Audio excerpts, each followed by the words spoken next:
शिवा शिवाभ्याम नमः। जो ये पूर्णिमा के विषय में, रक्षाबंधन और श्रावणी के विषय में जो ये भ्रम की स्थिति चल रही है, उस पर मैं बताना चाहता हूँ।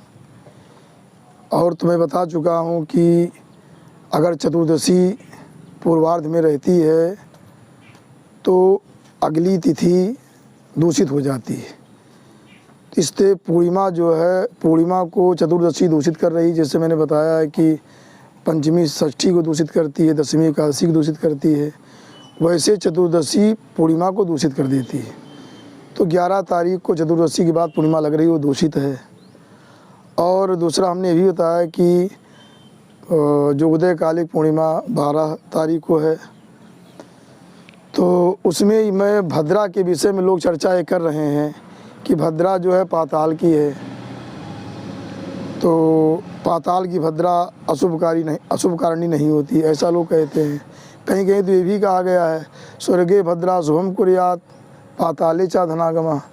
लेकिन ये सब संग्रह ग्रंथों में बातें कही गई, कोई प्रमाणिक ग्रंथ की बात नहीं कि स्वर्गे भद्रा शुभम कुर्यात।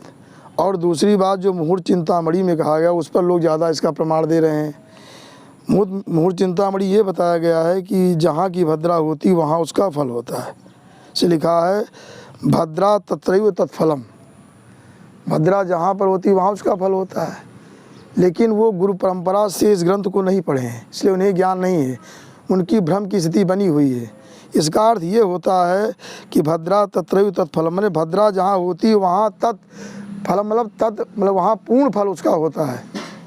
ऐसा गुरुजनों ने, विद्वानों में हमारे पंडित वैद्यनाथ द्विवेदी जी थे, और भी हमने जो है ब्रह्मचारी जो श्री जो ऋषिकल्प हैं, वो भी श्री विंध्येश्वरी प्रसाद शुक्ल जी, उनसे भी पूछा। उन्होंने कहा भद्रा सब हानिकारक होती, कहा हमारा अनुभूत है, आज भी वो है। तो उन्होंने कहा, जो सबसे बड़े विद्वान, उन्होंने कहा कि भद्रा हमारा अनुभूत है कि तीनों भद्राएं हानिकारक होती, वो हानि पहुंचाती सब जगह। तो यहाँ पर ये जो लिखा भद्रा तत्रैव तत्फलम, इसका अर्थ ये है कि भद्रा जहाँ रहती वहाँ उसका पूर्ण फल होता है। उसका फल क्या होता है? अनिष्टकारक होता है, मृत्युकारक होता है। तो वो फल जो है वो वहाँ पर पूर्ण फल होता है जहाँ भद्रा रहती है, जैसे पाताल में या जहाँ। अगर वो अन्यत उसका फल ईसद न्यून, थोड़ा कम होता है, इसीलिए परिहार कह दिया जाता है, परिहार हो गया। ये नहीं कि उसका फल ही नहीं। इसी नाते देखो सभी पंचांगकारों ने भद्रा में रक्षाबंधन का निषेध किया, श्रावणी का निषेध किया, और विवाह आदि होते वहाँ भी पंचांगकार लिखते हैं कि भाई भद्रा नहीं करना चाहिए, क्योंकि वो पंचांगकार अपने पुराने विद्वानों से पढ़े हैं। कहाँ अध्ययन करना, कहाँ क्या अर्थ है, उसको विद्वान लोग समझ पाते हैं। और जो केवल पोथी पढ़ ले, उनको क्या समझ में आएगा इसका क्या अर्थ होता है।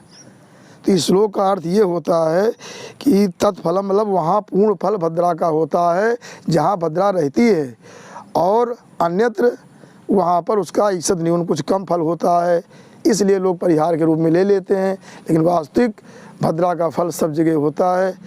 ऐसे ग्रंथों में बहुत बातें हैं, जैसे मनुस्मृति में लिखा हुआ है कि मनुस्मृति में बताया गया है कि न मांस भक्षणे दोषा न च मद्ये न च मैथुनी, किसी प्रकार कोई मांस खाइए कोई दोष नहीं, मदिरा कोई पिए मदिरा में कोई दोष नहीं, और जो है स्त्री गमन में कोई दोष नहीं, किसी स्त्री गमन की।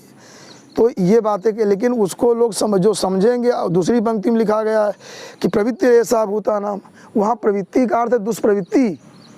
ये लोगों की दुष्प्रवृत्ति है, जो लोग ऐसा कहते हैं कि मांस भक्षण में दोष नहीं, मदिरा पीने में दोष नहीं, स्त्री भोग में दोष नहीं, मतलब अवैध रूप से सब जगह दोष होता है। तो कहा गया प्रवृत्ति रेशा भूतानाम, ये लोगों की दुष्प्रवृत्ति है। निर्वृत्तिस्तु महाफला, इससे निवृत्त होने पर ही महाफल की प्राप्ति होती है। उसी प्रकार से जो श्लोक होते हैं उनको और समझना पड़ता है।